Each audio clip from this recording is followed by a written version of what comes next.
আচ্ছা, আমাদের কোনো মায়েদের হাতে কি আছে যে কোনো সন্তান আমরা ছেলে নিব আর কোন সন্তান আমরা মেয়ে নিব? এটা কি আমরা কেউ কখনো ইচ্ছা করে নিতে পারবো? হ্যালো ভিউয়ার্স, আসসালামু আলাইকুম।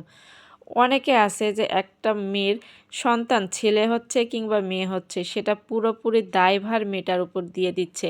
এটা কি সম্ভব? এটা কি মানে সঠিক কাজ? এটা কি করা উচিত?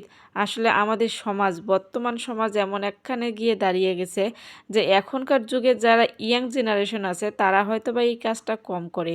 কিন্তু যেখানে আজ থেকে ১০ থেকে ১৫ বছর আগের কথা যদি বলি, সেই জেনারেশনগুলো ছিল এরকম যে হচ্ছে তারা পুরোপুরিটা ভার দিত একটা মেয়ের উপরে। পুরা দায়ভার মানে পুরাপুরি দোষ দিত সেই মেয়েটার উপর যে ছেলে সন্তান হচ্ছে না মেয়ে সন্তান হচ্ছে। আসলে এইরকম অনেক ঘটনা দেখেছি আমি যে মানে যারা চাচ্ছিল যে ছেলে সন্তান তার ঘরে যদি একটা মেয়ে সন্তান হয়ে যায় তাহলে তো সে মায়ের আর কোনো কথা নাই। মানে খাওয়া-দাওয়া থেকে শুরু করে সে মনে হয় যে সমাজের চোখে একদম বিষ হয়ে গেল।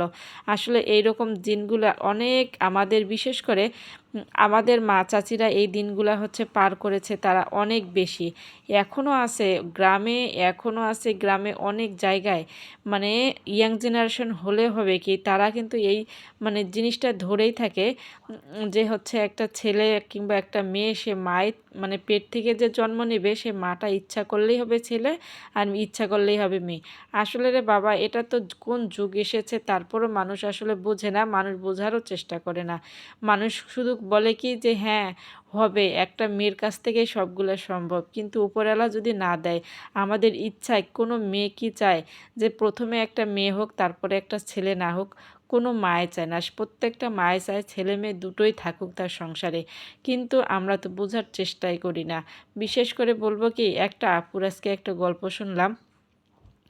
সে যখন ৬ বছর বয়স ছিল, তার মায়ের পেটে থেকে যখন সে দুনিয়াতে চলে আসলো, তার বয়স ৬ বছর। সেই তখন থেকে ০ থেকে ৬ বছর পর্যন্ত তোর বাবা-মাকে অনেক ঝগড়াঝাটি করতে দেখেছে সে। তার ফুপু, দাদিদের সঙ্গে অনেক ঝামেলা ছিল একমাত্র সে দুনিয়াতে আসার মানে কারণে। কারণ তারা চাচ্ছিল যে একটা ছেলে সন্তান, কিন্তু ছেলে সন্তান দিতে পারেনি। তার মা দিয়েছিল হচ্ছে মেয়ে সন্তান।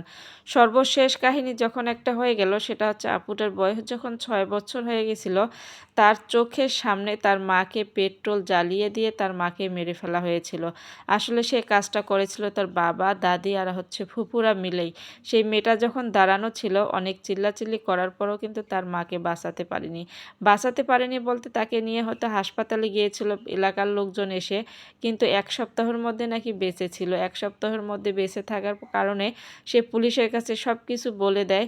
লাস্ট পর্যায়ে যে দেখা যায় যে তার বাবা, তার ফুপু, দাদিরা সবাই ধরা পড়ে যায়। সবাই হচ্ছে জেলখানায় চলে যায়। কিন্তু যেকোনো একটা কারণে তারা বের হয়ে চলে আসে।